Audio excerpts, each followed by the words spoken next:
श्री राधा कृष्णा हर साल भाद्रपद मास के कृष्ण पक्ष की षष्ठी तिथि को बलराम जयंती का पर्व मनाया जाता है। इसे हल षष्ठी हर छठ के नाम से जाना जाता है। यह जयंती कृष्ण जन्मोत्सव के ठीक 2 दिन पूर्व पहले मनाई जाती है। बलराम जी भगवान कृष्ण के बड़े भाई हैं जो शेषनाग के अवतार माने जाते हैं। मान्यता है इस दिन बलराम जी की पूजा करने से संतान प्राप्ति की इच्छा पूरी होती है। बलराम जी को हलधर कहते हैं क्योंकि इनका मुख्य शस्त्र हल था। माताएं जो इस व्रत को रखती हैं उनकी संतान की लंबी उम्र सुख समृद्धि बनी रहती है। इस दिन जुताई से उत्पन्न किया हुआ कोई भी अन्न व्रत रखने वाले को नहीं खाना चाहिए। तो इस दिन महिलाएं सुबह गौरी गणेश के साथ कुश की पूजा करती हैं और अपने बेटे की सलामती के लिए भगवान से कामना करती हैं और व्रत का संकल्प लेती हैं। फिर महिलाएं एक साथ पूजा की थाली लेकर पूजा करती हैं और व्रत कथा पढ़ती हैं।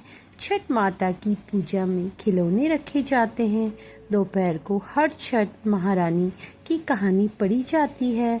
इस दिन भगवान श्री कृष्ण के बड़े भाई बलराम का जन्म हुआ था, इसलिए अन्न का त्याग किया जाता है। ये जानते हैं कब रखा जाएगा हर छठ का व्रत। भाद्रपद माह के कृष्ण पक्ष की षष्ठी तिथि की शुरुआत होगी 14 अगस्त को सुबह 4:23 पर और इसका समापन होगा रात 2:07 पर। भक्तजनों हर छठ का व्रत 14 अगस्त दिन गुरुवार के दिन रखा जाएगा। आइए जानते हैं इस दिन किसकी पूजा की जाती है।